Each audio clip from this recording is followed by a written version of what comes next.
Bonjour, hier nous nous sommes concentrés sur la façon dont nous nous nourrissons, donc toutes les nourritures, les boissons, etc. etc.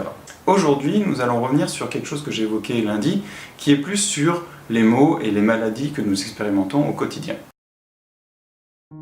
Ce que je vous propose de faire aujourd'hui, c'est de noter à chaque fois que vous sentez un malaise, de quelque nature que ce soit, des maux de tête, une douleur, vraiment même un choc que vous subissez parce que vous vous cognez, etc., de le noter sur une feuille et aussi de noter toutes les maladies dont vous souffrez actuellement et qui ne sont pas uniquement centrées sur la journée.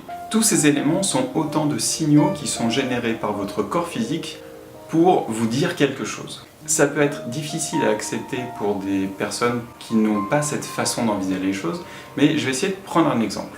On va prendre quelque chose de même très simple et très connu. En avoir plein le dos.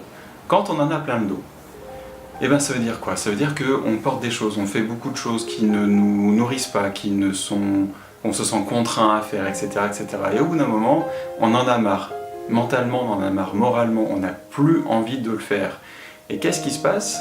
Eh ben, on a une partie du dos qui devient bloquée, souvent la partie basse, sous les côtes, entre les côtes et le bassin, donc la région lombaire, et elle est bloquée. Et quoi? Il se trouve qu'en fait on en a plein le dos de la situation, et qu'on en a marre, de continuer à faire ça, et notre corps il fait quoi? Eh ben il se bloque. Pourquoi? Il y a plusieurs façons de voir la chose. Soit c'est parce que on fait beaucoup de choses, et du coup on s'use, on se fatigue, etc., on se bloque. Il y a une autre façon de voir la chose, c'est que mentalement, moralement, on est déjà fatigué de le faire. Et du coup, notre corps et notre esprit communiquant, puisque forcément, ils partagent cette réalité-là, en tout cas ce lien physique. Et il y a un moment où le corps va aider la sphère mentale, il va dire « Ok, tu veux arrêter? Eh ben je vais t'aider. » Ça va t'obliger à te poser, à regarder ce que tu veux pas voir, que tu en as plein le dos et qu'il faudrait faire autrement. Donc, tac, je bloque ça, comme ça tu n'auras pas le choix. C'est une façon de voir les choses. Je ne dis pas que c'est la bonne, je ne dis pas que c'est la seule, mais je la trouve plutôt intéressante. En tout cas, philosophiquement, si vous voulez le prendre uniquement philosophiquement, mais aussi je pense qu'elle donne beaucoup d'indices sur ce qu'il se passe réellement en nous. Donc tous ces maux, toutes ces maladies que l'on peut observer en nous, ce sont autant de signaux sur ce qui se passe dans notre psyché.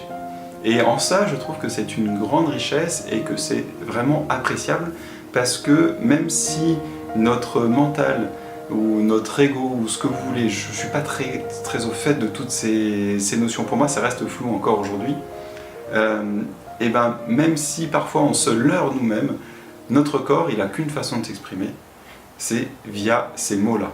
Donc quand il y a quelque chose qui se dérègle, quand il y a quelque chose qui passe mal, qui coince, on a des douleurs, on a des maladies, ça démange, tout ça ce sont autant d'informations sur ce qui se passe en nous, et on devrait, à mon avis, y prêter attention.